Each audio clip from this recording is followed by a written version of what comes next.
Jaalala toori bee jibbatu baay'ateen gama keenya bu'aa maalii qabaa jara keenya akkuma boqqolloo jibba facaafateen namni keenya bu'aa maalii qabaree baay'ee galaafateen dhaloota keenya bu'aadhuma deemnaa guddaaf xinnaan keenya utuu bu'aa deemnu maaliif nu dhumaree baallee biyya keenya abiddatoo fidee wayyoo mana keenya bu'aadhuma deemna guddaaf xinnaan keenya utuu bu'aa deemnu maaliif nu dhumaree baallee biyya keenya guyyaa eegamalee dhufee nurraa qaamennuu minaan keenya dhiisin dubbatinii taa ilaali jaani waa waaqayyo godhuu guyyaa guyyaadhaani adda ba'ee deemuun karoora isaa keessaa dhaabaddeen eeggadhaa makkuma kaleessa naaf hin taane jedhee amiikee dubbadhee maafan si addeessaa utaallee dabarree bakka dargaggeessaa galata isaa yoo mani mee fitaa utuu illee fitina duubeessa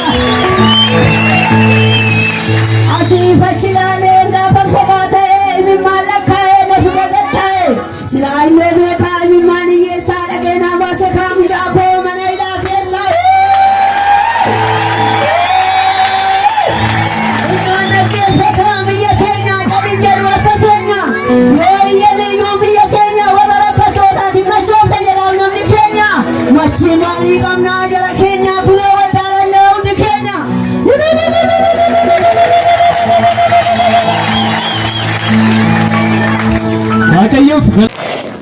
duwwaa yoo ta'e uummanni keenya isa ukiraa keessa jirra hundi keenya gabuun bullee jarri keenya ofuma dhamaate diinni keenya karaa inni nyaachisuun beennu innan keenya galatasaa yoo mani meefixaa utuu ni meefitin aduun beelixa waaqayyoon kadhadhaa utuu aduun jiru balballi cufamnaan nami banu jiru karooran baasinaa kan mataa keessanii waaquma kadhadhaa iddoorruu keessanii nama jalaan diduu indoo kan keessanii erga kootii nami du'ee nafuu ammarratee nyaata nami kakuu qabu ya yesuus siisafuu hinduuti jedhanii nu eeguu hinduutu mucaa koo jedhee nu galmeesse inni nurra beeku eenyutu qaanaa nami isa eegu obsan qaban malee obsa qabaatanii utuu eeggatanii naman gatuuminni ani sattani mee dhimma koo qaqqisee dhufe kaa gara koo silaa nariifatu akka koo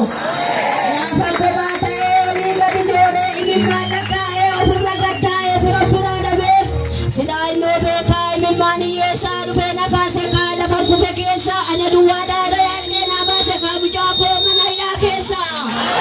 aarsaa galataan isaa keessa aarsaa galataan isaa keessa faarsaadii ililchaa caljettee maateessa akka oduutii koo silaa gaddateessa gaddanoo ishee kaabunaa waanti keenya hin galateeffannaa amma humna keenya isaa wajjina